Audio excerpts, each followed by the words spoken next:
Welcome along to the Singapore night race, where fittingly we entered the darkness in this part of the world, 1 degree north of the equator, and 1,500 light bulbs illuminate this circuit of light. Singapore is about democracy, peace, progress, justice, and equality. There's no equality out on the track. It's all about finding a winner today. This is PC Division 2. It's PPR, Esports, and I'm joined in the box with Mr. Ramato, if I get that correctly. How are you doing, Good enough, sir? good enough. Good enough? Yeah, good enough. I'm actually in the commentating booth this time because unfortunately my rig is out of commission. Otherwise, I'd be out there in the front of the line. Soaking wet. Yeah, I'd be soaking wet, exactly. But I'm happy to be here, nice and dry. Well, that's good. That's good. And I like having, let me just minimize this for a second. I like having somebody in the commentary box who has driving knowledge, because I have barely any of that. So that will certainly help me out, sir. Yeah, hopefully I can add some insight as the race progresses. Yeah. So, and speaking of which, what sort of time? Well, would you expect? I mean, obviously it's dry times, but what would you expect per se for a inter time? Because it looks like this race is not going to ease up during the qualifying session, so we're stuck in. I would say in the start, it looks like there was a Red Bull that went off. Looks like Ramrod had a little accident. I would say with inners, with the cold track like this, where there's not much dry, it's very, very wet. I would say high 150s, like 158 at best. You know, most likely I'm going to see some of the people more in the back of the grid, maybe a little past 2, so maybe 210 at most. That's kind of what I'm expecting. With a full wet, you're probably going to get around that time too if you got the full wet tires on. As far as dry, if the race goes dry, it looks like Ramrod is missing an end plate there. That's definitely going to cost him a lot of time in qualifying. If it's dry, one of the best times you can probably get is a 132.6-ish, but that's more of the esports level. This division, you're probably maybe going to see like 134 at best, which is still pretty good. And then average race times would be probably around 137 to 140, depending on how you manage your tires. There you have it. That's good insight, but certainly. Welcome everybody on YouTube. James, Becky, Adrian, Jazz. I'm going to get Grewal. I'm going to call you Grewal, mate. He says ROP Nightbot. And Ali. Is that Ali? Alig? I'll screw up these names. Now, Hennes is on his flying lap. This is one of the first boys to go out, so let's see what sort of time he can do. Obviously, he's lighting up the timing boards with purples and greens because he's the first man to come around this 5-kilometer track. 3.1 miles for you guys that work the 2 or 3 countries in the world that are actually still on the mile system. 3 DRS zones, 23 corners, so there's a lot of them. 14 to take into the left, 9 to take into the right, and only about 60% of your throttle will be taken at that fulls around the lap. But in this case, I'm sure it's probably a lot less when you're in the wet conditions. Probably about 40% of your throttle of your race distance will be taken at full throttle in qualifying. Looks like Hender's just put in a pretty good lap. Looks like, surprisingly, with the track still very wet and cool, to put in 156. I expect as qualifying goes on, we're probably going to hit close to 150s at most, or at best. But yeah, overall he did really well. You could tell if you are spectating doing the TV pod cam on any of the drivers, it is very slippery. It's very, very icy feeling there. You have to tell that to eat before you drive. I think he might have eaten before he drove because he's just bitten the wall and severely damaged that Mercedes. Yeah, that's definitely going to cost us. The issue when it comes to wet qualifying like this is if you break your wing or you have to go repair it, it really affects your time, because now these lap times are much longer than dry times. You have less time, you have less room for error. Break your wing or you have to go repair it. So hopefully he's able to get a couple laps in to progress his time. There's still 12 minutes, so anything's possible. So let's keep an eye on Melvin as he set the second time, just a little bit slower than Hennes, but now he's improving again. And so is Hennes. We're going to go on board with Hennes actually because he's up ahead on the road. So they're doing 2 runs on these inters, it seems. And it's paying out because they're getting faster.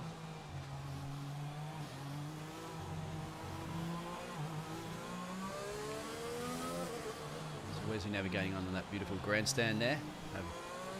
That's turn 18, 19. Here's 20 and 21. And then you got the final, practically. It's 2 turns, but it's almost one big, long, sweeping right here to cross the line. Let's see if Hennis can improve on this time. It looks like he will. There it's 155.5. I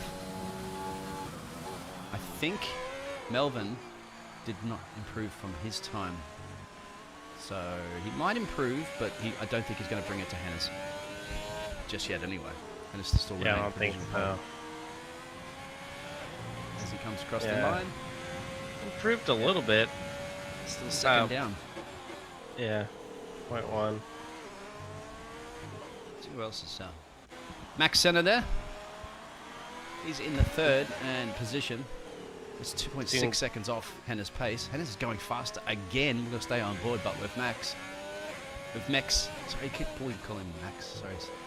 As he's going to cross the line, he might be able to jump into P2 here.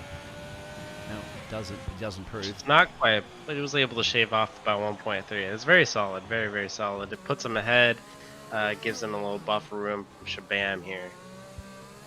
So we'll go back on board with Hannes because he's going faster again. You want to give us a little commentating about how you drive around Singapore at night in the wet? Well, for the wet, that's even trickier, but for the dry, a lot of it has to do with carrying your speed through these corners, which you can say for any track. However, it's much more important here with Singapore. It's not just about late braking, it's about trail braking. It's really about trail braking and hitting these lines. With Singapore, the lines to get past these corners are even more marginal than something like Monaco. You just don't hit it right. It fails you for the next turn, and then the next turn, and it compounds. So when it comes to the wet, your margin's even more of a slice than it would be with dry. The one key benefit, though, when it comes to wet, is there's some corners, like a hairpin, that you can just kind of, slide the car just a little bit around to help you just get that extra momentum through that corner. It's definitely a lot more finesse, and Hender's just put in another best lap time of 155.3. Very curious why he hasn't pitted yet. You definitely want to keep your tires in good shape unless it's forecasted for the dry, for a dry race. In that case, they can choose whatever dry tire compound they would want, and this would greatly benefit him as the tires warm up. His times are only going to get improved as he. Oh, it looks like it just glitched out for me here. It looks like he's going straight into the wall. I'm aboard with the Ferrari driver that's just improved Venzo. So there's a lot of drivers who are invalidating those laps as well, so that's also tricky, the cutting those corners, and you will get penalised a lot in Singapore for it. I expect we're going to see that a lot during the race. Jeb mentioned Bridge Street is a mofo on the rain. Bridge Street he's referring to is Anderson Bridge, I believe. Between turns 12 and 13. And yeah, nice lap, Ryan said.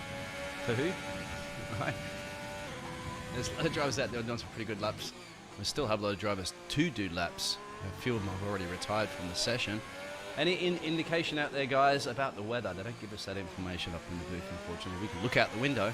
That's all we can see. We can't forecast what's going to happen after this qualifying session. And Singapore, being one degree north of the equator, and I live in Panama, you can get these heavy downpours very quickly, and then it can be dry in 10 minutes. But in this case, we're going to be seeing this rain throughout the whole qualifying.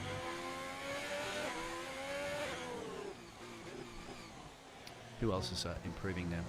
Ramrod, setting a personal best P6. I don't think he's going to bring it to Hannah's pace at the moment, but definitely not. he can certainly improve.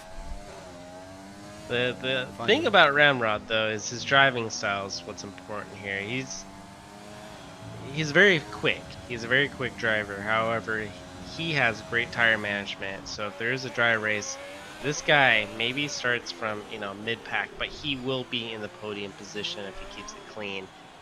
Just because the strategy he uses just maintains the tires very well. Looks like he was able to improve his time by what, about 2 seconds. So that's very good. Yeah, yeah. Let's see if Enzo can do it again. He's go a little faster.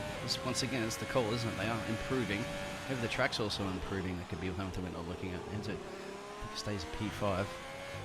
See some of these drivers out there of P15. Just looks like yeah, Enzo just unfortunately bumped that wall, and that causes him, like I said, just ruins you for the next turn.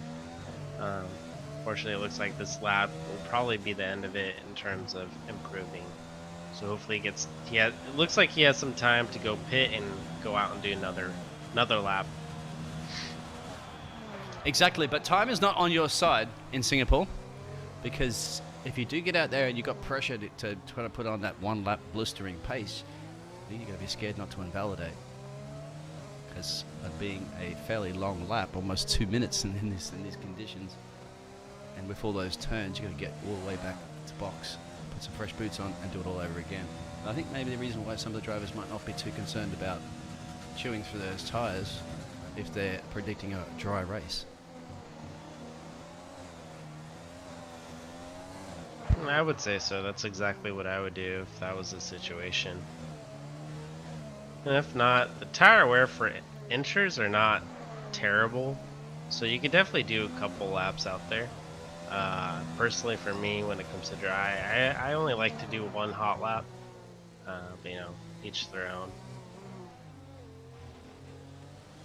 Looks like Shabam's about to start his lap. I'm curious to see how he does. Looks like it's pretty confident in terms of when it's wet. He's just laying down that power. He's just throwing that car, even though it's just soaking wet. Little oversteer. And off he starts with this hot lap here.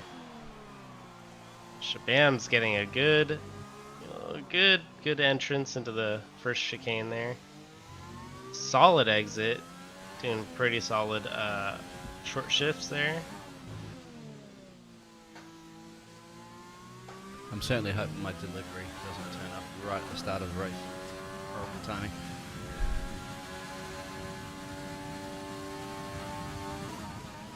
Looks like Shabam's up in his first sector by 0.3. Very solid, very solid.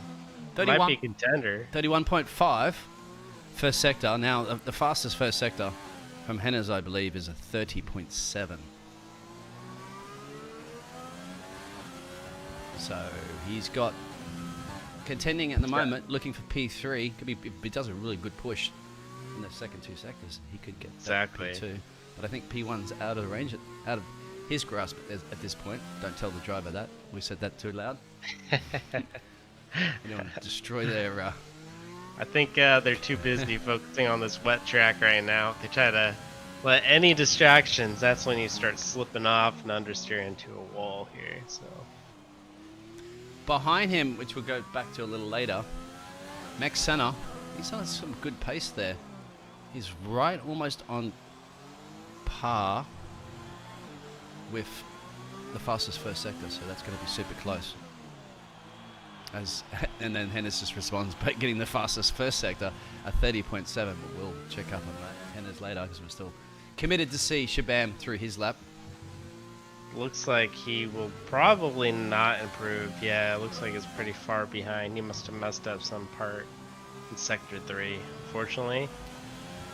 Easy to do. There it is, a 158, so it does not improve. Let's go further up to see Max Senna in the Alfa Romeo.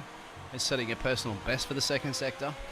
Very good time for that first sector, so he's could be challenging Melvin here for the second slot on the grid. Looks like he just smacked the wall. Just slots into P4 there. We didn't see that one, but yes, on board with Max. Does look like he might contend for second place. Let's see if he hits it. And he does! First. He takes provisional pole. Where did he pull that one out of the bag? Right. Yeah, that. Well, Hennes is responding now. Let's go on board with Hennes. I think Hennes is going to take this back away from him, so it might have been a little bit short and sweet for Max to celebrate that provisional pole. As if Hennes can just manage to keep this clean and hook it up, I think he's going to take it at least a 155 flat, I would say. A 154.8. Oh, yeah. Hey, that is a very tough time to be, and I would be surprised if anyone was able to hit that. That's very, very good for PCD2. It's good to see Hennes. I want to see Hennes win. I think that's a little side bet that I have of Hennes that I'm gonna end. I'm gonna retire the microphone and end my broadcasting career when Hennes gets his first race victory. This could be the day for him. We shall see. Yeah, very could be. It looks like he's had a very strong performance in Italy. Unfortunately, Italy. Oh, ooh. It looks like E before you drive just went in the middle of the track. Don't know what that's about, or maybe it's a glitch on my end here. But Henner's had a very strong performance in Italy. Unfortunately, there's quite a bit of shenanigans going on in that Grand Prix in terms of safety cars that definitely delayed him from getting to the top, staying in the top. But I'm gonna go on board here with Ramrod, P3. He's currently on his out lap, so I guess I'm just seeing Keg go to P4 as he crosses the line. So yeah, who do we go with? Ramrod? No. So Ramrod's just about P9. to start his out lap. Yeah, he's got to do a lap. This is it. Make or break. Yeah, this is pretty much his last option. Oh, it looks like Curvex retired there, but this is his last chance to get up there. And Max Seneca responds, actually. We missed that to Henner's time. And a 154.7. Oh, wow. So they're either getting faster or the track's getting grippier. One or the Definitely probably a mix of both. Confidence is most likely going up as the track dries up a little bit. This is Ramrod's last chance. You definitely don't want to be stuck in the mid-pack here in the first few corners in Singapore. No doubt you're going to get bumped around and whatnot, so let's see how he does. Hopefully he pulls himself a little bit further ahead to avoid all the collisions and traffic. To get across the line in time to start that flying lap. That Looks was like close. he did. Yeah, very close. Did they fix that glitch? I'm not quite sure if that's been confirmed yet, whether or not drivers can cross the line. Oh, it looks like actually he didn't cross it in time. No, they didn't. Actually, that might have been fixed. I did see it was super close. Who else is on a flying lap at the moment? Let's go and see anybody. No, they've retired. So P11, Jeb. Like, See if Jeb. Oh, Jeb's got held up there by a back marker. They catch that on the replay. We got Keg flying through Sector 3 right now. Great. Oh, there, by a back marker. I've got to catch that on the replay. Downstairs really quickly, so hopefully I can get back up before the start of the race. Oh, it's like so 1 minute. If you want to run through the audience with that, see you soon. Sure.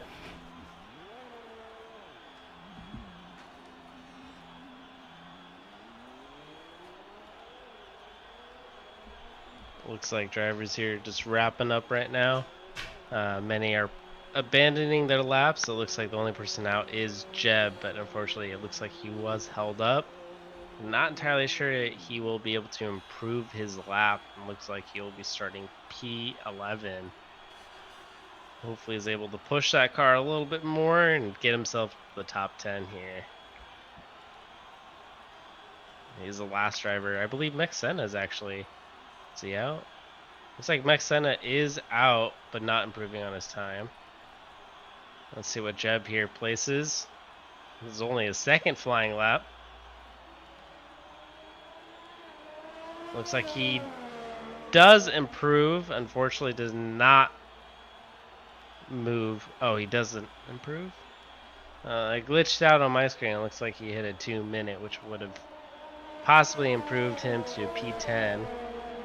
Unfortunately, that is the end of qualifying for PCD2 over here at PPR Esports.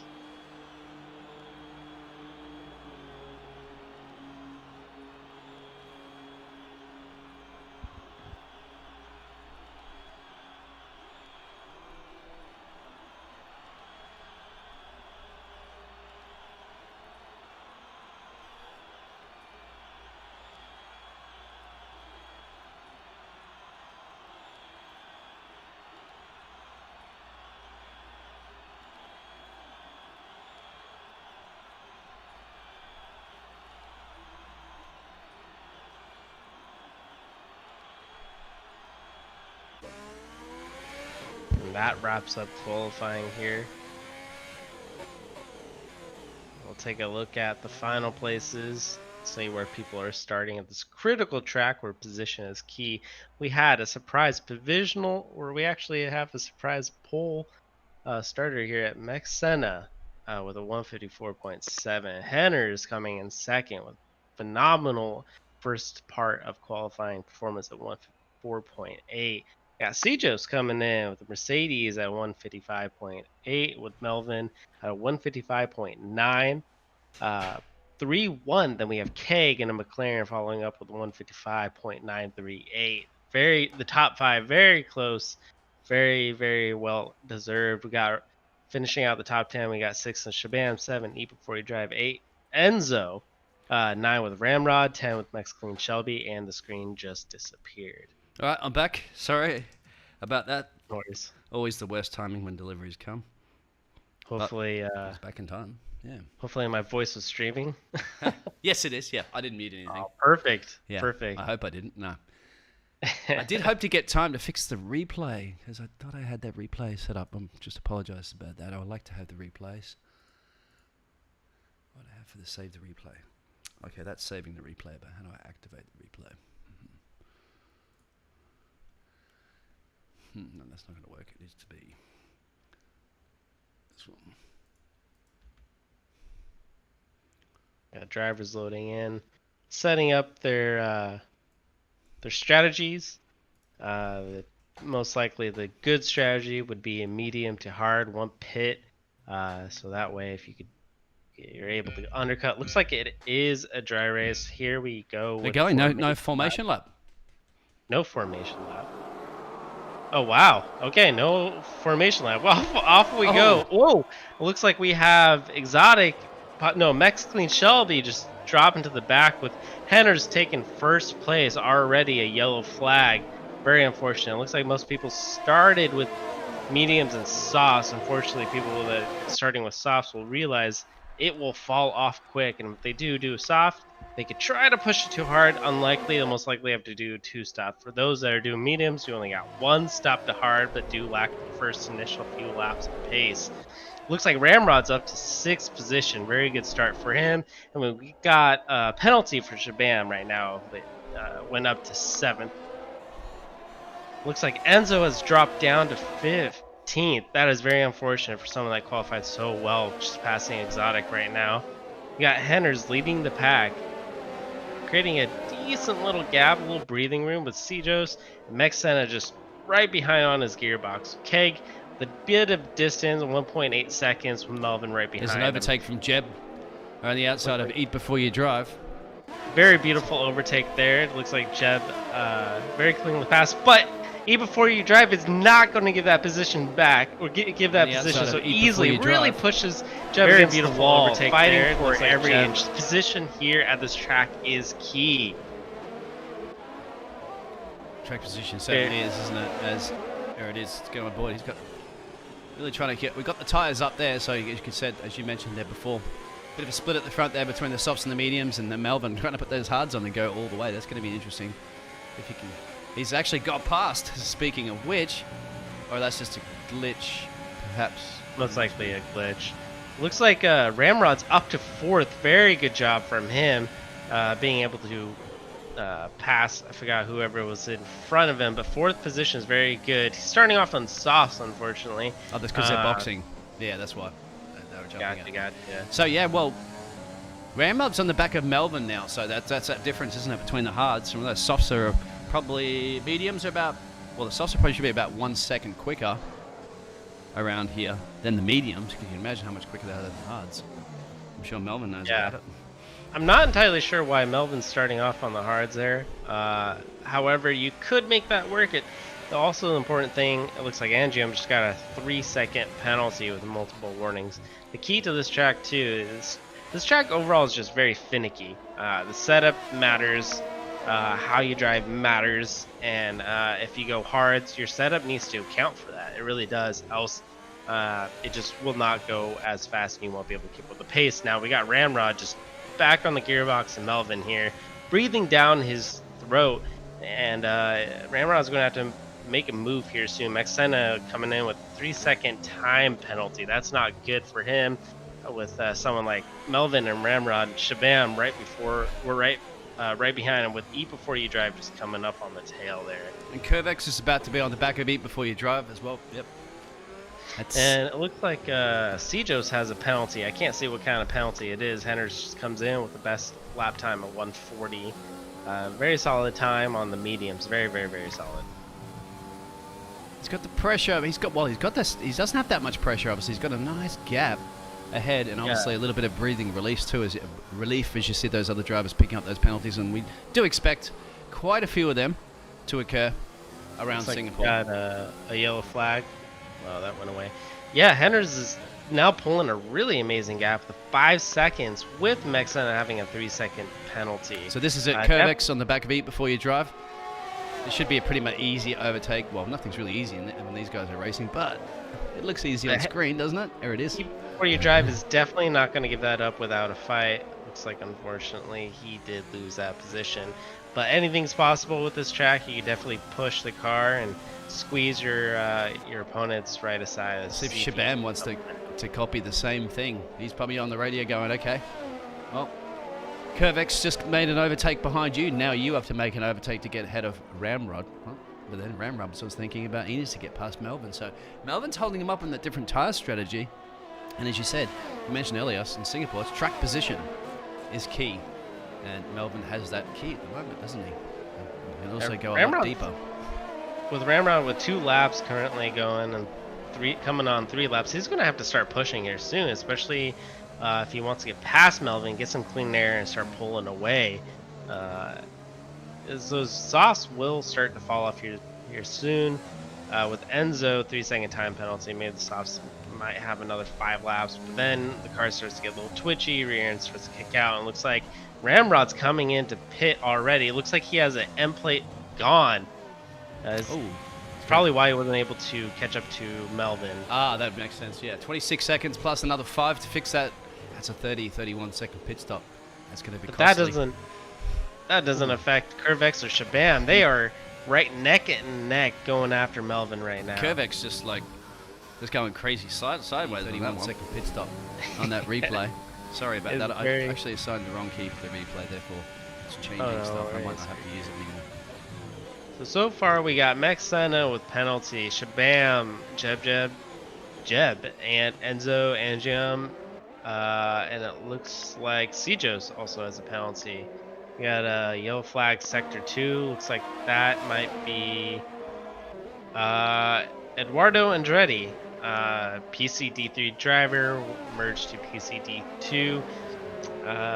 Doesn't look like there's any damage, just losing some time. Is already 48 seconds behind. That is rough. Now we got Ramrod losing position to Here we go. Curvex about to do the overtake. Sorry to interrupt you there.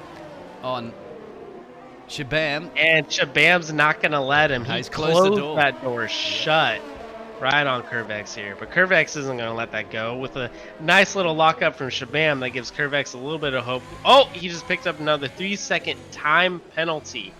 That's definitely going to relieve some stress for Shabam here, knowing that the time penalties, I believe, are now equivalent. So at this moment, it's just keeping him behind, with here in Singapore is a bit easier to do.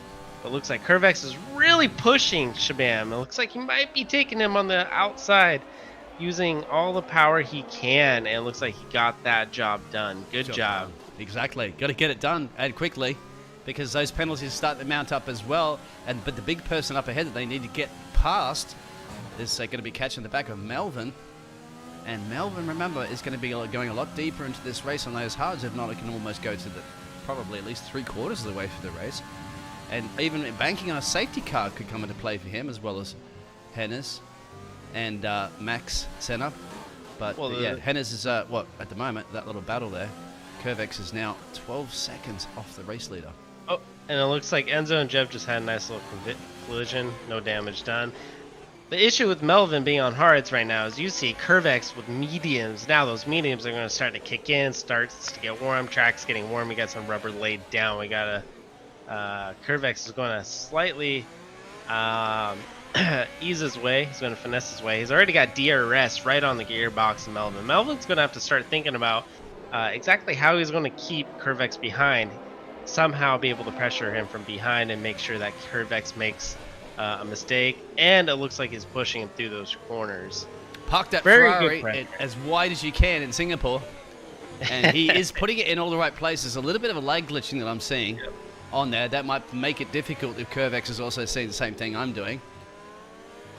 The thing here, though, Curvex looks like he is very good at keeping the pressure on. And that is important as someone that you're trailing behind, because someone in front, if you make any kind of little mistake, it will be capitalized even more by someone behind. He is really pushing it just inches away from his gearbox, and it looks like right here with the DRS zone coming up, as Curvex gets a beautiful exit, he's going to take the inside line, really go wide, possibly go on the inside. Nope.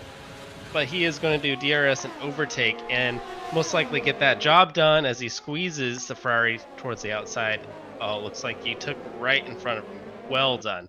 Now that leaves Curvex with just, what is that, 1.2 seconds to Mexena, and Henners is already pulling away with 10 seconds. You see those softs are already starting to degrade, losing some grip time. We'll have a look at Henners there. I see there's so much action on the track sometimes. I feel sorry for those poor drivers that are out in front, kind of living in a lonely race and not getting much air, some screen time exposure per se. So we get a little bit for Henners there for about halfway through a track, less per se, unless somebody's going to interrupt us with some challenging, which most likely will be his teammate of Gorzier in P10, running on hards, somehow catching the back of Engem. Looks like Exotic has retired from the race, whatever the reason may be. That is very unfortunate. He's a very solid driver. And so there and it is. Looks like got the pass done. Yep, Ghazi just had a nice little pass from Angem and was able to pull a little gap. We got C just right behind Angem's really Angem. slow. He must have damage. Yeah, he got end plate damage. There it is. I was just noticing, like, he can't be exiting out of the corner that slow. That's like Biggles driving pace. And these guys are a lot faster than Biggles, I can tell you that right now. And Curvex has made the move past Mech Center. And that would have been team orders at play, I would imagine, because they're on different tire strategies. So there it is. Let's see if CJS, obviously, the McLaren driver should be able to get past any minute soon with that damage. And there it is, job done. So I believe that, yeah, it would have been team orders you would expect right between the two Alfa Romeos, because Curvex, you know, he's got the same tires as Henners and can probably try to bring it to Henners on a strategy, whereas Max Senna, he knows he has to box soon. There's no point in holding up a teammate, is it? Exactly. You definitely have to be aware of your teammate and understand the actual position you're in. Because in reality, if you hold both of you up, most likely you're both going to lose position. So why not just let them ahead and try to close that gap? Now he's in free air. Well, we'll keep on his times, but we'll go back to this battle with Keg. That's getting around Ramrod. Oh, not just yet. Ramrod's not going to let that happen. They both have DRS, yeah. Not really sure how that worked. I think they had Knoll for DRS here. Yeah, they did. Yeah, exactly. Knoll was really slow for that. Don't let Keg surprise you. He has been practicing like crazy lately and definitely picked up the pace. Very impressed with all the hard work he's been doing, and he will give Ramrod a run for his money. I'll tell you what might give a run for their money. Rain on the horizon in 15 minutes time. And you're like, oh, we've seen enough wet races today, trust me. We've seen enough of them in the leagues. It's getting a little bit, I know, I mean, and it actually started pouring down in Panama when the race was starting to pour down too in Austria. Anyway, Max has boxed finally to get those softs off. The last one to do it.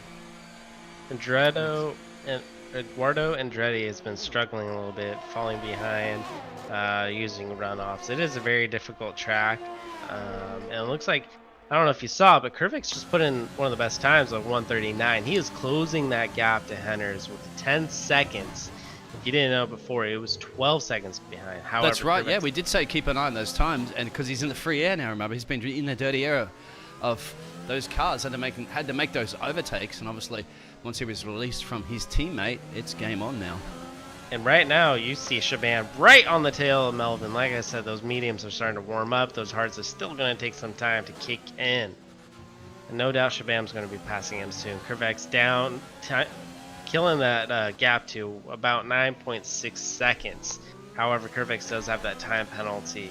seconds. That does relieve some pressure from Henners. Quebec at 6 seconds is now as well, and they've added that new time penalty to the game.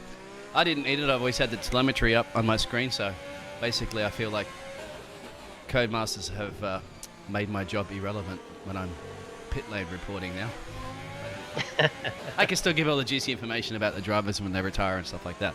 But this is going to be looking, if we're looking at rain in 10 minutes, then this is going to play into the favour of those drivers that are still yet to box, which currently is the top 7 and Gauzy and P9, whereas everybody else is boxed. So making those tyres work is going to be a good strategy call.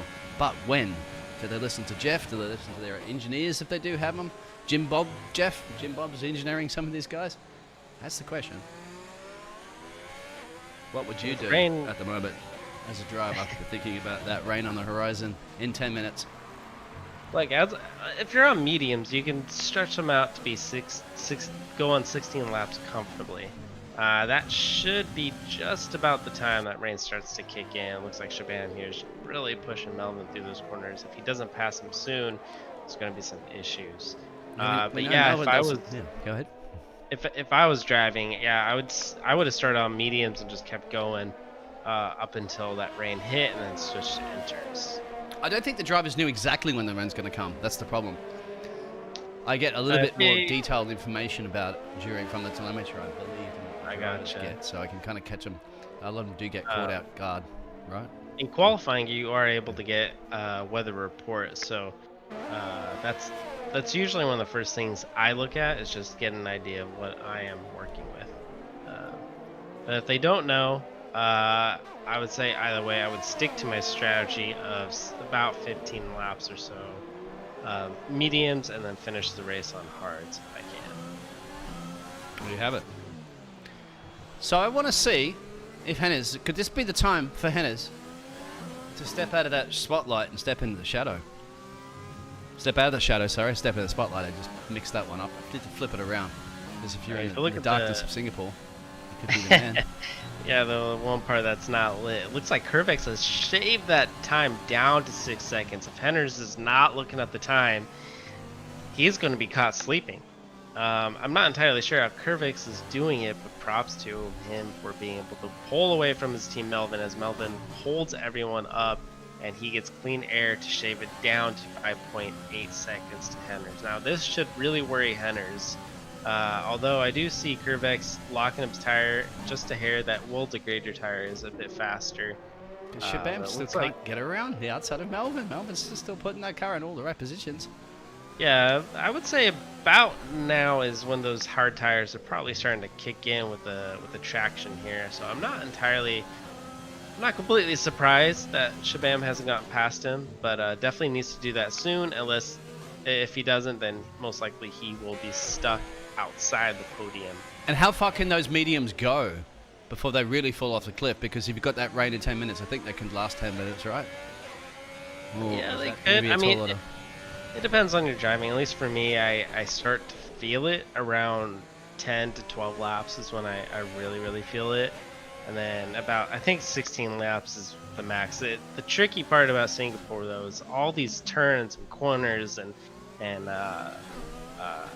curbs. Like, it is very hard to accelerate. And if you do not have grippy tires, you will go sideways a lot. And you see that in real life, too. If you watch the races in real life as tires degrade, those F1 drivers are going sideways sometimes through those turns. So it's a very tricky track. And it looks like Shabam here is using his overtake, really trying to get past him, swinging to the inside, almost got the job done, almost compromised his exit, the entry into the corner, and therefore that's compromised his exit, and there you can see the speed difference dropped off a little bit there. It cost 2/10 at least. Now he's got to try to work it all over again and do it. Where's the best position, you think? Obviously with the DRS, but what are your favorite overtaking corners? This one, I guess, coming up. He's too far back. Yeah, I would say this one, that long straight with the DRS if possible. I don't like the first DRS zone. I always find that's pretty hard to get past. Yeah, there's not a lot of places you can actually overtake here. Ooh, I mean, there's a bit of a battle there. Jeb, Gauzy, and Max Senna all in the mix here. This is battling it out for P8, 9, and 10 because there's a ghosted car in the mix there as well. That's a back marker. This is, even though they're ghosted, they're still. It's in your mind, isn't it? It's in your conscious. It's kind of throwing you off. Well, it also affects your vision. You can't see those markers clearly. So is that going to bring anybody into play? But not really, because Clean Shelby's and his teammate are running in the 2 last positions, so that won't help his teammate at all. Sometimes you might see that from a back marker ghosting. Ooh, Gazier just got a 3-second time penalty. So he's going to try to get past as well. So, but these are guys who are on hards, so, but the fresher hards from Max. That should come into play a little bit better, right? A little bit more traction. I think you said too. They've got to get them up to temperature. And you go, there it is. Gazi dived into the middle. Does not. Oh, did it look? Did he just reset? I think he reset. Yes. Well, that's definitely against the rules. Sure, there. The rules. Well, there it is. You've heard it. Being a naughty boy. And unfortunately, that's Enzo boxing, I think.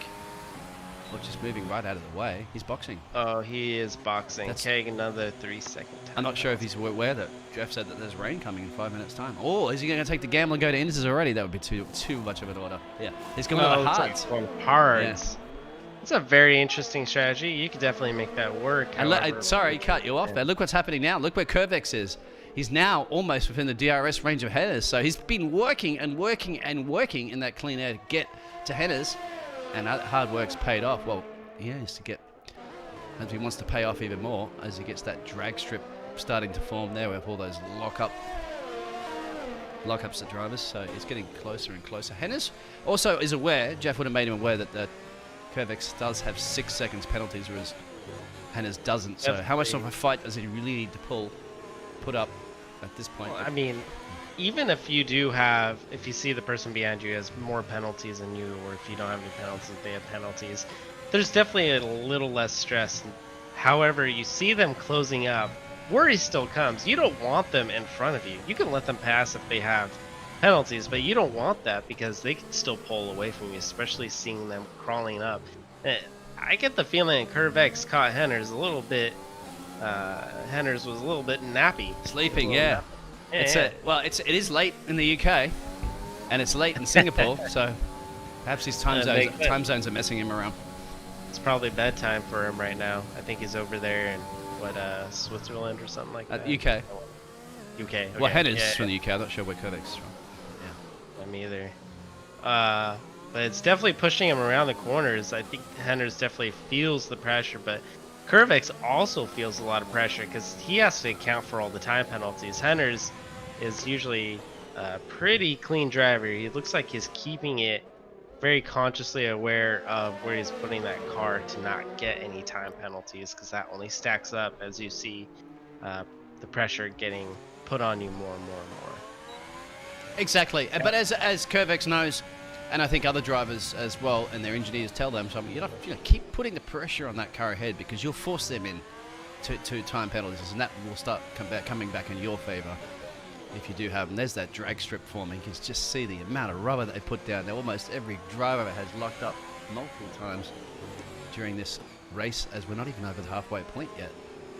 So it's still plenty of action camp. And on top of that, the rain's coming. So only one retirement. No safety cars. Jeb's boxed and gone to the softs.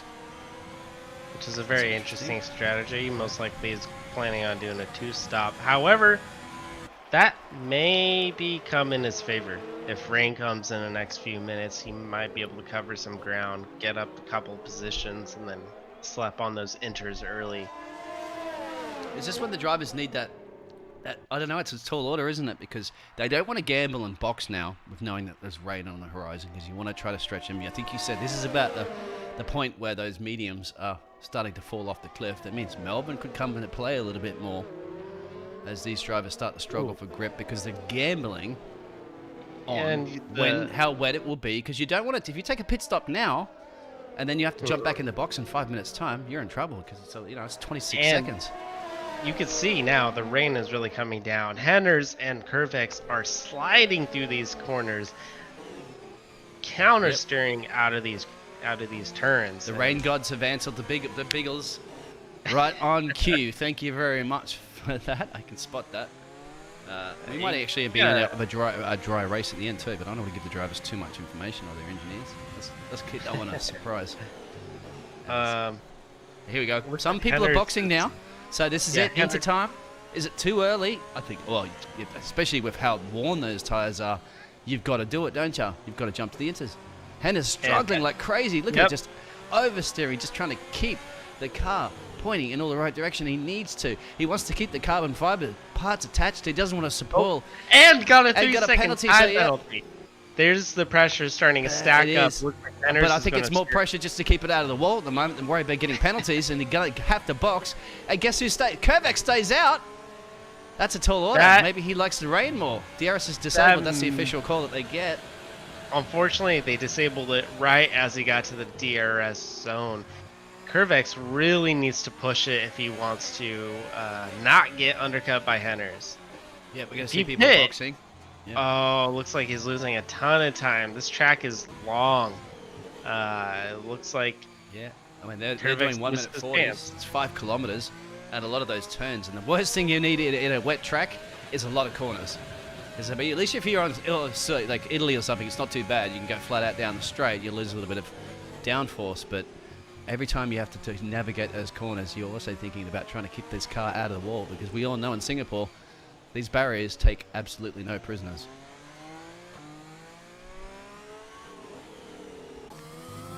Keep an eye on those times on these inter-runners now.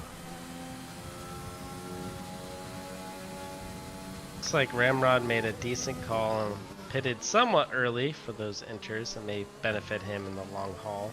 So what about Jeb? And Jeb spins! Just as I caught him on board there, because I was just about to comment that boxing a little early on those softs. Oh no! And he just can't have the grip anymore. He took the gamble. Yeah, he definitely did, and it did not pay off. Now his wing is gone. Max cleaned Shelby with a 10-second time penalty. It looks like someone just spun off there, right in front of Jeb. What just happened here? Oh, it's one of the... Was it Eduardo Andretti not having a good race? So Kervex at the moment, struggling with that pace. At the moment, I think he might even be picking up another penalty almost. He's got warnings. 19.7 seconds, 18.9. Look at the time just dropping for Henners. It's a 26-second pit stop. Kervex is going to lose all sorts of time. I don't think he has damage, so he's still doing the right thing, keeping the car out of the wall. But he has to box now. He does. But he made that. Yep. He made that mistake in not boxing. Was his partner? I didn't know if his teammate was in the pits, but obviously he should always get first priority, being in front. And that pit stop's going to cost him right now. This is the one thing that you don't want to hear as a driver. You've got to hear those cars flying down that main straight, one after the other, after the other, after the other, and that means a position lost every single time he hears that sound. Wow, look at Ramrod just jumping up all the way to 7th position. Him boxing slightly early, just in time for those enters, have really paid off. Yep, very good call. Gained a lot of positions from that, and kept it clean too in the penalty situation, which is going to help him. Henners now has a 15-second lead over Kervex. Make that 16 as Kervex has to get adjusted to these tires and get familiar with them. Last time we see drivers do that, don't they? Is they come flying out of the pits and they bank it into the wall pretty much because they're a little too over-eager. Now this is a very tall task for Kervex here to catch up. Keep in mind, I don't remember how much penalties Kervex has. At least 6 seconds. Yes, Henners only has 3. I'll pull that up for you guys though, because I believe they actually showed that. I have it on my screen. Okay. There you go. 3 for Henners, 6 Melbourne. You guys can read it out there. So you can do it too, right? It's on the keyboard. It's on the computer. Think so. It's in the spectator menu. You just go to detail and get penalties. Anyway, I like to keep it on the tires. Oh, there it is. Okay, now I see that. Yeah, that's a very tall task to undertake right now. I definitely feel a lot of pressure if I was Kervex to really try to close those gaps and just pray that Henners spins out or gets more penalties. We got eat before you drive. You get the race on your hands out here. And my flight got canceled because of rain right now, so I got nothing else better to do. Looks like I'll tune in a little bit to you guys race because it looks very intense. Oh, who's this? Sorry, who's jumped into the box? The Shrimp. Hey, from last night. g'day, mate. Yeah, yeah. What's up? So your flight got cancelled? Yeah, it got canceled. The rain started, and they said, "Oh no, we can't fly out of Singapore tonight." Like, yeah, Oh. goddamn, I need to get out of here. But yeah, I got nothing else better than probably just jump in a little bit. I didn't mean to interrupt No, right that's there, fine, mate. but That's fine. Yeah, the more the merrier. We've got lots to chat about in Singapore. And I'm just pulling up the actual position changes from the start to see. Obviously, Curvex up 15 places up into P2. And the other gainer was Ramrod, but Null Theory and Gauzia have gained 4 positions from their starting positions. Null's in their points. Gauzia's almost in the points. Probably might be burying the penalties. But the biggest losers, you can see there, Clean Shelby down 5, Jeb down 3, and Max Senna at the moment down 8 positions. Don't underestimate drivers like Ipapriya Drive and Ramrod. Those two are very clean drivers. They work very hard not to get penalties, and that almost always pays off for them. That's true. And a lot of the races that I've broadcast and commentated, so many times you see it, isn't it? Like the man that managed to surprise people or actually gets that race win, man or woman, generally always they're the ones with the least amount or no penalties. So there's gaps forming across the track already. It's like Edward's gone to full wets. Yes, he has. Edward Andretti. I know he knows something in that AlphaTauri that we don't know. But as far as I know, in my telemetry, it's full wet. So you have to have those. You have to be like the Marina Bay. You have to be driving on the Marina Bay. That's how wet it would have to be. Well, it's definitely it could be an accident. I've seen that happen. I think in Italy, someone accidentally put inters on a dry race. That was the end of the race for them. Or they're just joking around if you're running at the back of the field. But then I say never give up. It only takes a bit of a collision and a safety car, and things can flip around real quick. And that's surprising. No safety car yet. Still, these guys have been and only one retirement. Pretty clean. Keep your eye on Curvex here. It's already shaved down that time from 16 to 13 seconds. We still got 18, or sorry, is that 10, 13, 14 laps? And he's already been able to shave off 3 seconds or so in 2 laps. Very impressive. He's definitely been the fastest man on the track, and he's obviously gained the most amount of positions as well. I think Hennes knows that this is one of those circuits that he is definitely quicker because he has that fastest lap as well and setting consistently fast laps. But Hennes, so far, has been the man that's played the better strategy and kept it cleaner, per se, at the moment with the penalties. He did pick up that one, but he picked up that one under those slippery, horrendous conditions that almost... I couldn't imagine many drivers, well, apart from those drivers he did mention, just managing to keep that out of the wall. Well, as I said, it's more important to keep the car out of the wall than it is to pick up a penalty in those situations. Looks like Keg here's really pushing Ramrod around those corners here. Trying to find the inside. Nope, he was shut down by Ramrod. Very close race between these two, with Max Senna just right behind him, just ready to sneak in and pounce whenever possible. He's foaming, as Daniel Ricciardo would say. He's frothing at the mouth for this. Frothing in the mouth for a shoey, not, but he's getting far away from that. But he's frothing at the mouth for some more juicy points. Exactly. What's he say? He likes them vulnerable. This is definitely that kind of situation here. And welcome everybody sorry, not Twitch. I'm so used to saying that. On YouTube, watching right now. Hope you're entertained as much as we are. Look at that. Curvex already shaving that time down to 11.7. No way Hanners is not feeling this the pressure here. Yep, we'll have to go back to that as they get closer because we've still got this little action that's forming behind Ram. The Ramrod train of Keg. And that's a little bit of a late braking situation that's occurred. I think it might have just completely caught. Was that Keg? Yep. Yeah. Keg off guard with that lockup. I don't think there was anything deliberate with that. I'm not a steward, but slight little distraction. Unfortunately, the winner there is Max Senna. Yeah. He wants to make those positions back that he's dropped, and he's got time to do it because we've still got 12, 13 laps to go, and that little big surprise that's coming soon, which is the rain is going to stop in 15 minutes. That's So, definitely going to make things interesting with the it'll last. be a what, dry, last we couple should get laps. a dry race at the end. That's for sure. But these inters should certainly last that time period. What is the tire life of the inters? I actually have no idea. Does Can't tell you that. sorry, I forgot your name again, mate. Promoto. No. The other gentleman that stepped in just before. Oh, Shrimp. Oh, sure. Shrimp, yeah. Yeah. Sorry, mate. I don't have the Discord. No, that's all good. Yeah. How long? Do you know any idea how you think these inters will last? Depending on what you said, you said the rain's going to probably stop in 50 minutes, so I'm probably going to say maybe about at least 8 to 10 laps more likely, and then we'll see a dry race from there. Okay, interesting.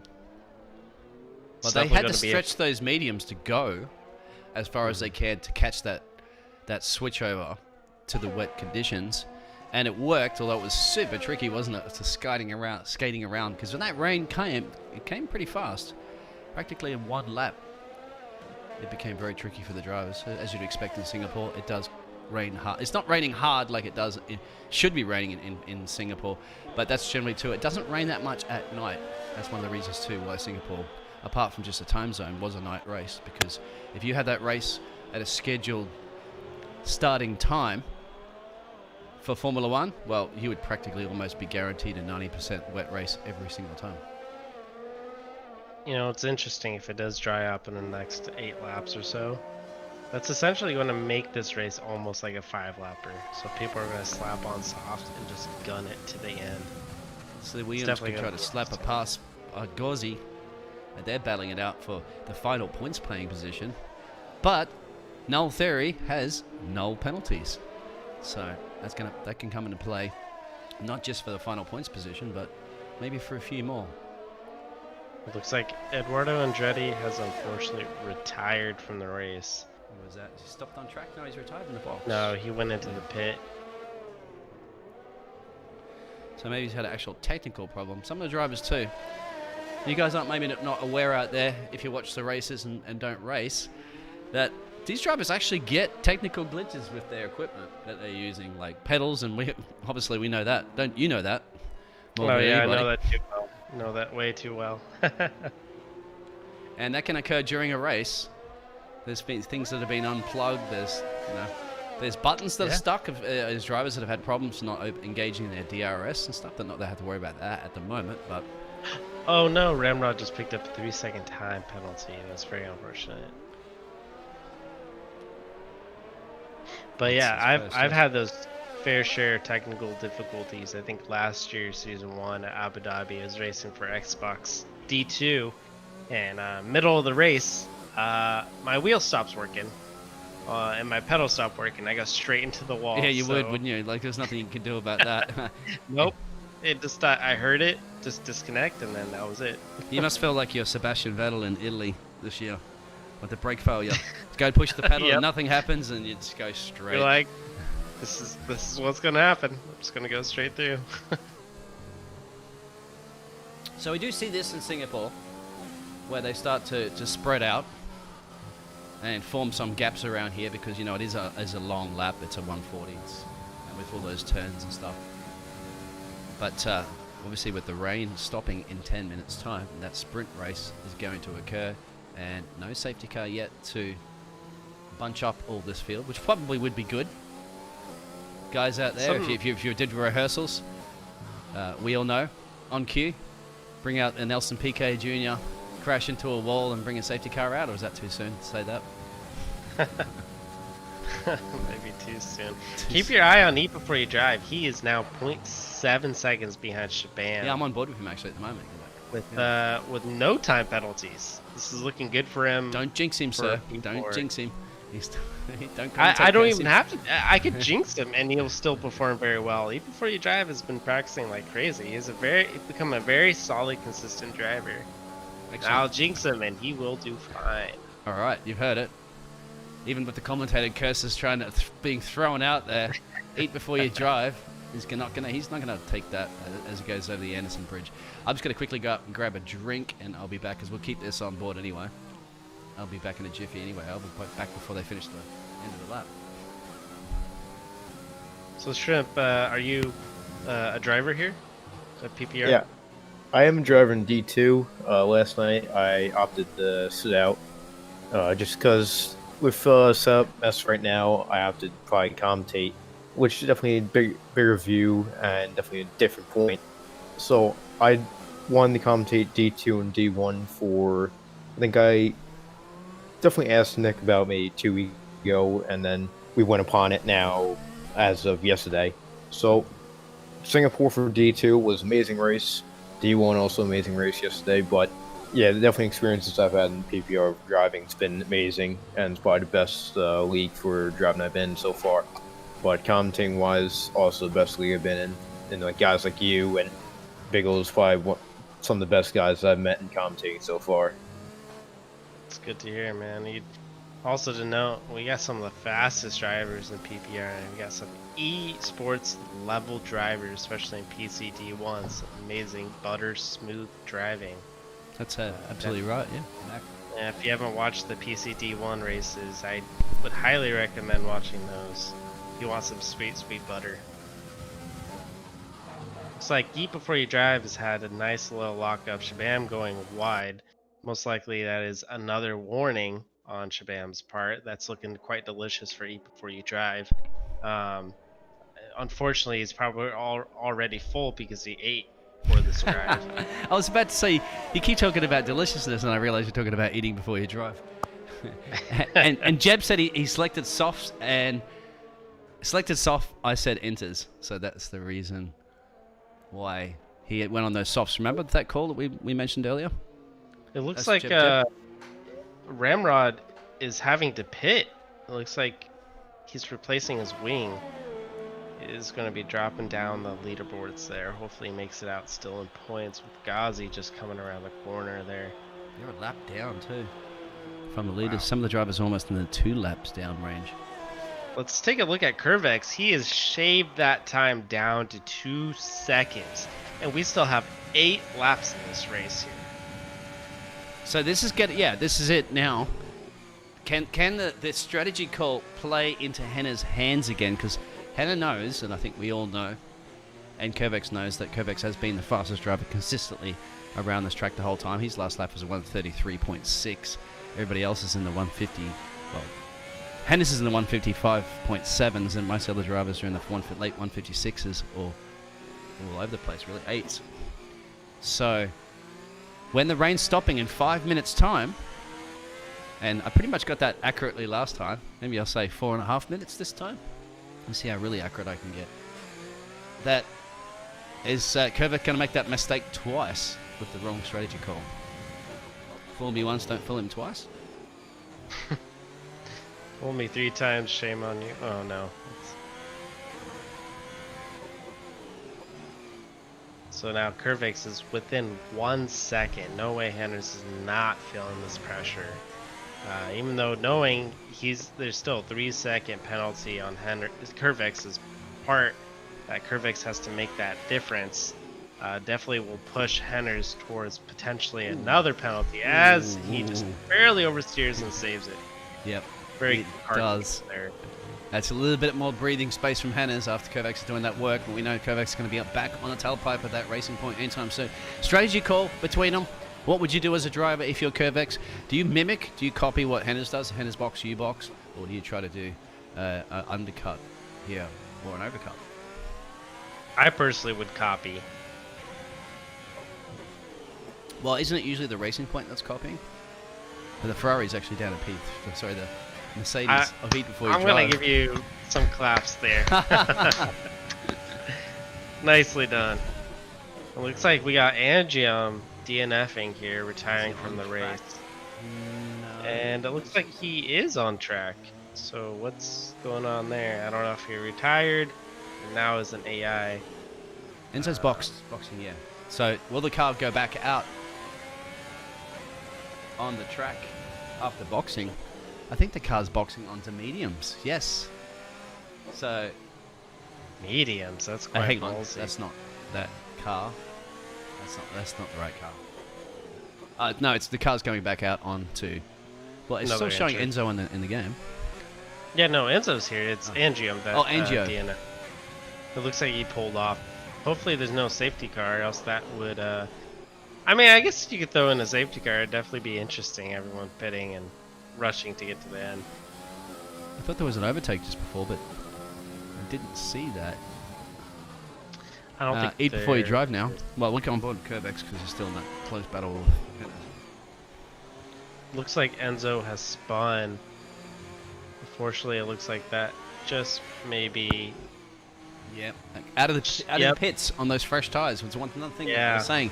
It happens a lot with drivers. They come out and they get caught off guard with the different grip levels or traction or whatever on the tires, and then they get a little over eager per se. One thing to note, if you have watched the race at what was the recent race, Turkey, for Formula One.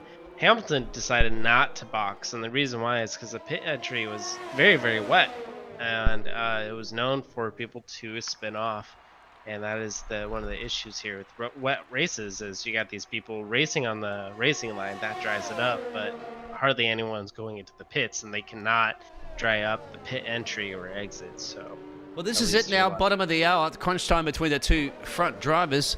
Curvex is now getting as close as he has been all race to Hennes, and Hennes is going to have to really consider defending as much as he possibly can. Can Curvex send it up the inside? Here's the crossover for the dry point. I was almost right. 4.15 seconds. 4 minutes 15 seconds, I think it was. Anyway, it's dry. So now, if Curvex does get past Hennes, then that means that Hennes gets the opportunity of copying the same strategy for a pit stop. Or do you follow? Does Curvex... I personally, knowing that track is drying up, I'd follow Hennes. Curvex knows he has better pace than Hennes. That's not the worry. The worry is if he was to get in front of him, Hennes would copy him. And I guess, I don't know, I personally would stay behind and box a few boxes. So we've already had those drivers boxing. You can see half the field now have gone to the softs. A couple of the drivers have gone to the mediums. What would be what is the call? The softs could obviously go to the end right now. I'm sure of it. I would. And here we go. Is there a boxing? Yes, there is. Yep, he did it. He copied it. They're going to be careful not to take each other out. I think he just broke his wing. That's also the dangerous part of following somebody so close into the pits, isn't it? At the very last minute, it's very hard to judge the braking of the different drivers in the pit lane, and there could have cost him. Was that? Oh, I think that was he didn't get Hennes' wing. Oh no, it was Hennes. It was his end plate. Hennes has front wing damage. He has to keep that damage on there because it would have cost him. There it is. Ouch. Yep. That is, I would say, sealed in terms of the leadership or who's going to take the win. Long if Curvex keeps it clean, he's got full advantage at this point. He got fresh softs. There's only 5 laps to the end, and Curvex knows he's got better pace with Hennes having wing damage. You see, and he just picked up a 3-second time penalty that puts him at 9 seconds. I wouldn't say it's over just yet. That definitely has sealed the uncertainty of who's going to win at this point. You commentated, cursed him. Once again, just don't talk about poor Eat Before You Drive or Null Theory because they don't have any penalties at this point. I will keep my mouth shut. So now Curvex shaved it back down to 1 second. Needs to get 6 seconds ahead at the very minimum. 9. Oh, sorry. Yeah, you're right. 6. Well, yeah, 6. That is a tall task when it comes to a 5-lapper race. Look at the grip these drivers are having now on that track. It must feel beautiful. It must feel like this car's driving on rails right now with that traction after the It's definitely got to be refreshing after a long race of inters. Yeah, soaking in their drivers' suits, whatever you call them. Oh, looks like we got Jeb broke his safety wing. car. Yep. Oh my goodness, the race is on. It's on. There it is. Just Jeb. Possibly. Jeb's not having a day, is he, with that bad strategy call he is from that? Not. And now he's in a spin, and he's out of the points as well, and he has to go. Where did he spin? Yeah, he's got a long way to go, actually. He's still got another 2 seconds to get back to the pits. But under the safety car, this might help. Now, what's going to happen? Do you box I mean, everybody has boxed just before. If they would have stayed out one more lap, but then on the inters, that would have just destroyed your tires. There's no point in boxing. The reason why I tell you is people are going to start lining up. Most likely, there's only going to be one lap left. So this safety car actually might have helped Henners a lot more than you think, with Curvex picking up that extra 3-second penalty. With the safety car, may have just sealed the deal. Gauzy just boxed. I don't know why. It looks like the Ferrari's boxing as well. I can see a Ferrari. I don't really understand that, because when you're under the safety car, it's very easy to maintain your tires and not wear them out as much. So there's not a lot of benefit to boxing. That's cost Gauzy any points. He's dropped down to P11 now with that. Even with those fresh tires, it's not gonna. Everybody's on fresh tires, so you're not gonna get that advantage of a fresher, quicker restart. Exactly, and as you know, Singapore is all about position. So. And Jeb is visiting the pits, with that damage, and now he gets a 5-second. It says not his day. I think he's going to basically tear that page out of his passport that has the Singapore stamp in it when he leaves. That's what he's probably going to do. It's a day to forget, that's for sure. So the Mercedes is boxed. Maybe they had a little bit of damage. Well, this is the thing. If Henner boxes, to fix that damage, he's going to slot out in P4, sorry. Just before you drive, so that would be too much of a gamble, wouldn't it? Well, possibly actually in P3 in front of Shabam. I would not pit. No, with the damage to be repaired, it would cost you more time. Exactly, it would cost you more time, but also it looks like the safety car is going to go for a while, and there's not going to be a lot of time to pass. And Singapore again, all about position. It's a lot easier to hold your position here. Exactly. Most tracks. Defending on a street track is a lot easier than it is on the likes of Silverstone or Monza or stuff like that. Exactly. Tracks. And Hannah has to think about making that car as wide as he possibly can, because he's been leading majority of the race, practically most of it, and he wants to keep that position. And he can win on those time penalties. He knows Curvex is faster. We know Curvex is faster. Curvex knows he's faster. Melbourne's also got some pace as well, having the ability now to back up behind Curvex. And also look out. This plays very much into eat before you drive's hands, because he doesn't have those penalties at all. So exactly. Oh, that's a very good point. If he's able to keep within range of 9 seconds, there's a chance he just might be boosted up to podium. Exactly. That's what we mentioned, isn't it? That's what we said. The drivers know it. We know it. That those time penalties at the end are the biggest players, especially in tracks like Singapore, where you do get these safety cars. This is our first safety car. It took a while, didn't it? It did. 6 laps, I think it was. It took, but we got one on average. Remember, in Singapore, you would get a safety car at least 1.5 times per race. I believe that's what the FIA safety car is, and certainly more than that when it comes to the computer game. It looks like, I'm not entirely sure what's going on here. It looks like Eat Before You Drive has dropped behind Shabam quite a bit by 6 seconds. I'm not sure what's going on there. He was 15, showing 15 seconds back.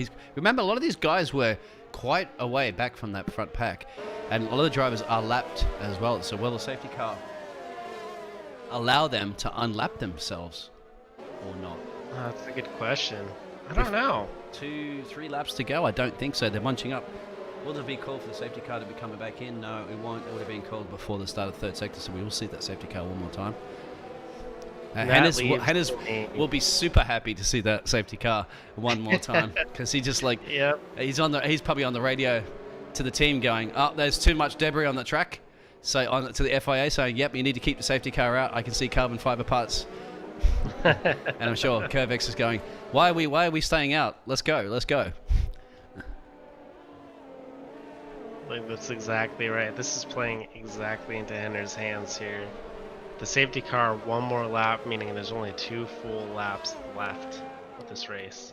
Now, Raymond in P10, he's decided to go for the medium option. He might be under a lot of attack from those soft drivers behind. because you know that those tough tires are going to have much more grip after the race restart. But Yeah. that's another thing you got to get past as well, and judge it right. Raymond's looking okay for time penalties. He's got 3. I'll pull that up actually while we have a chance for everybody to see. Yeah, it's 3 seconds. Just cut in real quick. I think my favorite driver to win this race now, eat before you drive. Yep. To win the race? Yeah, if he can keep that 3-second gap in between himself and Hanner, I think he will have it. That's an interesting tall order. Yeah, you might be right on that one. Well, that's a Fortunately- 3-second gap to the leader is going to be a tough order. That is a tough order, especially when you get back markers in the safety car lane with Keg right there. It's like eat before you drive is stuck behind Keg. And that is not going to play in the favor of eat before you drive, unless the safety car allows Keg to unlap himself. We'll give it to you. Otherwise, you might be eating your words. Oh, no, looks like Keg just lost his M plate. 5-second Ramrod. penalty there for collisions. no. We see that a lot under the safety car. These drivers, there it is. The safety car will be in Okay. this lap. They are bunched up. I don't think they're going to be unlapping themselves, so we got a bit of a. Oh, it's Oh, back. look at It's all that traffic up ahead. Oh, wow.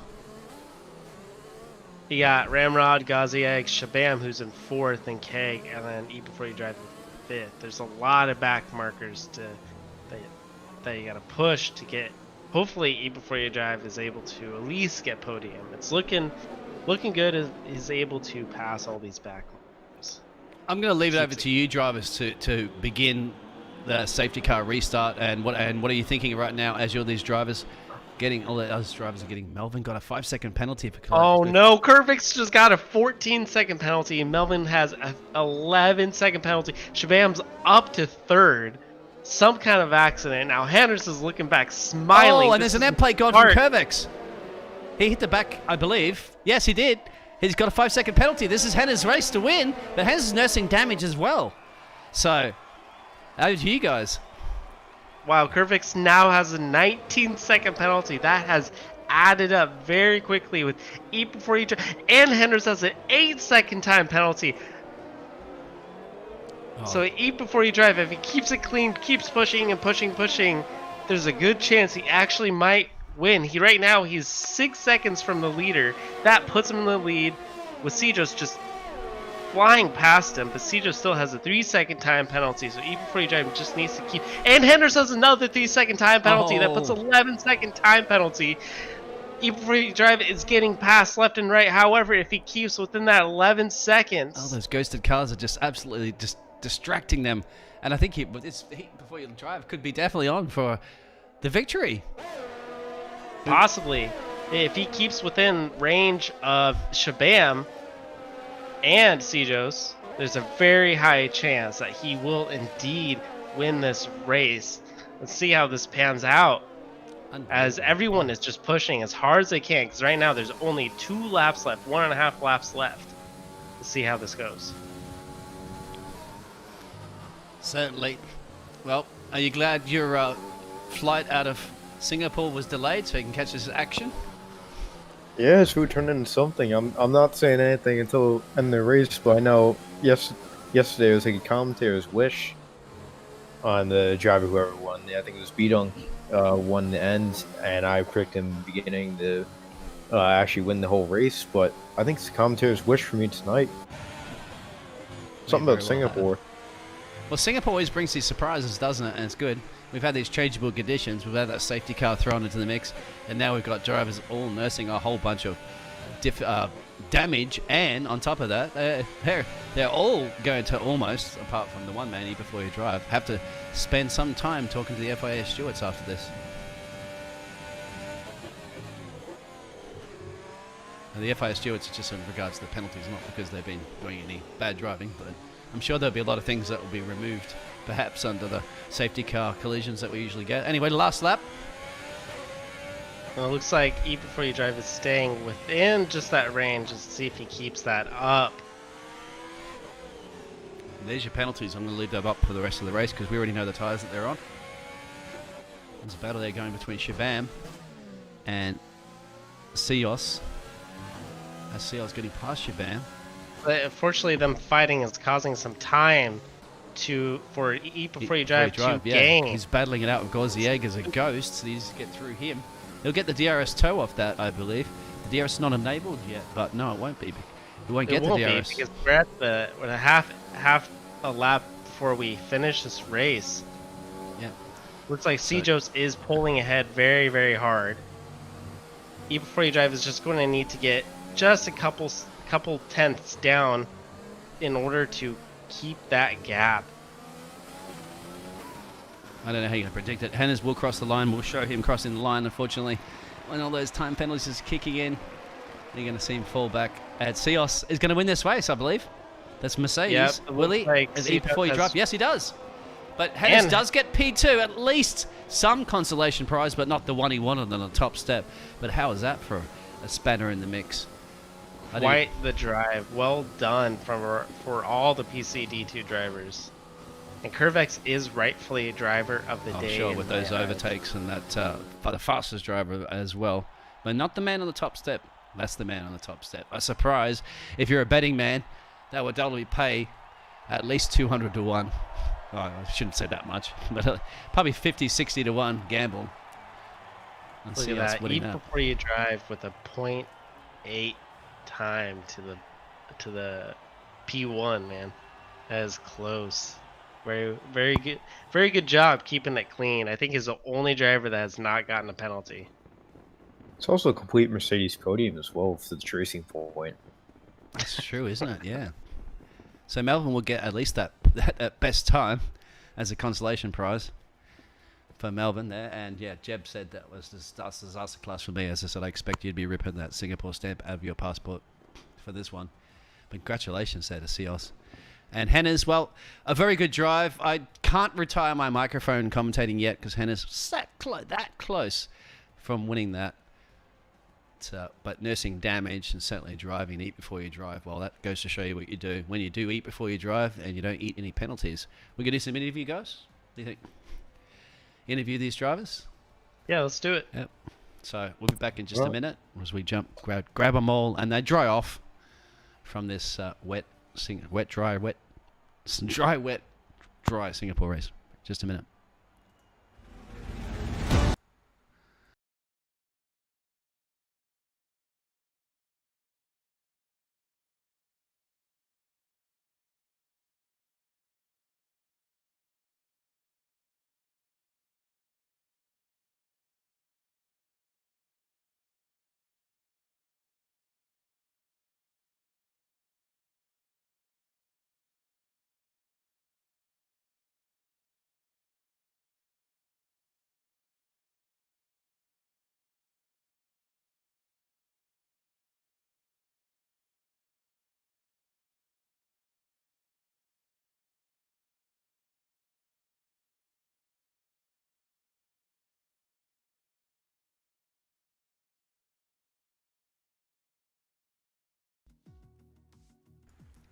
All right, we managed to grab our drivers after that crazy Singapore race. This is the PC Division 2. It's ended, so we have to turn those 1,500 light bulbs out now. But, all right, guys, I'm going to leave it over to you to start those interviews because that was an absolute thriller. Let's start off with Eat Before You Drive. What was going on in your mind throughout this entire race? This is a crazy race. I'm just curious. What are some of the highlights? Yeah, I think it's super difficult. Like I saw the weather forecast. I didn't have much practice on the rain, so yeah, the first few laps, I think I'm just trying to stay out of the trouble. And after just wait until like I heard that Jeff was saying like initially 20 minutes it's gonna be a rain, and I'm just trying to stick around and wait until the rain. And after that, it was like just struggling to stay on the track and not hitting anyone. And yeah, so that was all I was trying to do. And after the ring finishes, then yeah, it was all mess. And yeah, like I think the last few laps was kind of okay. I was just trying to as fast as I could. I know that the people in front of me has a lot of penalties. So yeah, unfortunately, I got like two lapped cars, so the pace was a little bit off. I know the timestamp was pretty tiny, so yeah, unfortunately, wasn't able to move further ahead. But I'm pretty happy after all. It's pretty interesting that your race engineer is also named Jeff, because mine is also named Jeff. I wonder if you have the same one working for us. Yeah, I think everyone got the same one. I think he needs a raise, doesn't he? Yeah. But anyway, He doesn't before you drive, you get to taste that champagne and hang out a lot longer with your team, because everybody else essentially has to go up to the stewards and debate about all those time penalties that they have. So that goes to show you what results you can get for not getting any penalties, and that's fantastic, especially in these conditions in Singapore. Job. So, yeah. Job well done with no penalties. That is a very tricky race, especially with dry, wet. I actually think the game should almost give an additional point for somebody who does not pick up penalties on tracks like this, because that in itself is like a fastest lap point award. Yeah, I give up some pace in certain spots, like I think turn 14 and several places. Like you just I just consciously slow down a little bit just to make sure I don't get any penalty. I had no warnings at all, I think. So Holy that moly. was I think interesting to see. Wow.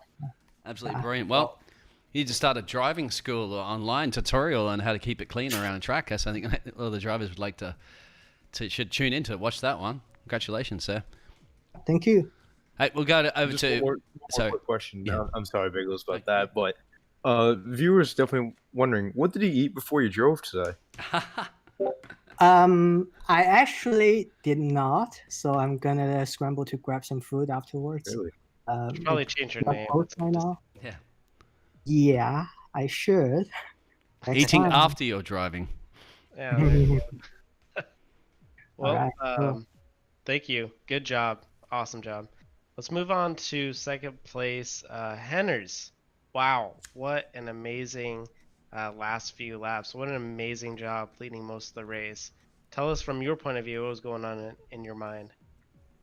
It was good, actually. I mean, Kurz was here. I think he was started last or something, and he just flew through the pack. I tried to defend just before the safety car came out, and then the rain came, and then I just hard defended for a bit. And then he jumped. Sorry. No, you go ahead, sir. Go ahead, sir. No, sorry, I finished. Sorry. Oh, sorry, I didn't mean to cut you off. You're the one that did No, the fantastic job. Yeah, because that strategy call you did was perfect for that safety car, that first safety car, I believe, isn't it? No, sorry, not the safety car. The changeable conditions there. So you boxed by boxing early. You managed to build that 15-second gap, I believe it was, after you came out. So you must have felt really good about that one. And then, of course, with that, but that's the thing too as well. You copped that damage. You didn't cop that damage, but you got that penalty, just almost a few corners away from heading into the pits, isn't it? Because it got slippery as that rain started coming down. So I saw both of you guys struggling like mad to keep it out of the wall. That was probably your main concern, and you did. Yeah. And then boxed, and then well, you explain the rest of that after the restart with the safety car and stuff. How did you feel there? Well, I think I got hit from behind from Kurz, so that was a 5-second penalty that demoted me to P2. So I think if I just put that I'll take the win. And you hit the damage, I believe. You got end plate damage. Was that entering the pits? The safety car. Yes, I believe so. And I clicked no to not change the ring because I'd lose too much time to curves. Exactly. Yeah. I didn't want him to jump me, so I just kept it. Yeah, and then you knew you had to restart. Were you aware that he was the fastest man on the track practically the whole time? He was considerably lapping quicker. And you knew that you would have to defend. You had to defend a lot of time anyway during most of the race. But, I think it might have been different as well if his strategy call was to box at the same time you did. I think you wouldn't have had that 15-second buffer. No, definitely not. He pitted just too late. Anyway, well, Hannah's our little side bet. Remember that I can't retire the microphone until you win the race. You're so close at allowing me to retire, so I can't do it yet. I'm gonna have to keep going, mate, until you get that race win. But congratulations on the P2. Thank you. Now let's move on to our race winner, CJ. What an amazing race. That was quite intense, you going from the top to the bottom, back to the top. Tell me, what was going on in your mind throughout the race? So, Yeah, it definitely wasn't my best race. Right before the race, my pedal spring broke, so I was racing the entire time with a broken spring. So I really didn't expect too much from the race, and then throughout the entire race, it was like 20 seconds behind, 20 seconds in front. So I was kind of just driving on my own, and then pit to softs at the crossover period, and then the safety car came out, and I had a pit stop to the guy behind me. So I pit onto a fresh new set of softs for the safety car, and then I was able to just fly through the pack after the safety car restart, which got me the win. Yeah, I noticed that Eat Before You Drive was just in that range of taking P1. The last was Sector 2 and Sector 3. You just absolutely annihilated it and just passed Shabam. Now tell me, what kind of scenario were you in? Was it 7? Was it 8? What happened there? Picked up that 100.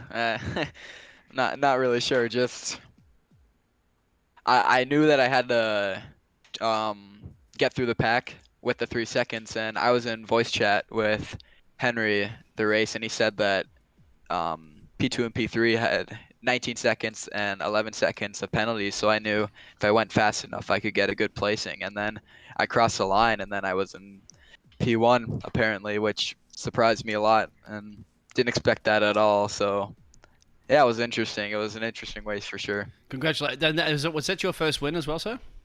For this No, season? I won at Monza. Okay. Won at Monza last week. And you did it, well, you did it in style with this one. You did it also nursing damage, like not virtually nursing damage, but nursing real damage. So that's impressive. Ramito knows about that as well, because that's the reason why he's not driving. His car's broken down on him. But he did a fantastic job in the commentary box with me, and I'm certainly happy he did jump in there. And also, Night Shrimp jumped in at the last minute because his flight was cancelled out of Singapore, but he was lucky. Hang around and watch that exciting race. Yeah. Any words, guys, before we catch that late flight out of Singapore, if there is one? I got nothing. Well, amazing job to you all. Congratulations on the podium. Well deserved. Tough race. And looking forward to next week. Or actually 2 weeks. Russia. Right, you heard it. Russia in 2 weeks. PC Division 2, this is PPR Esports. We're signing out from Singapore. Tune in for the next race and take care and be safe.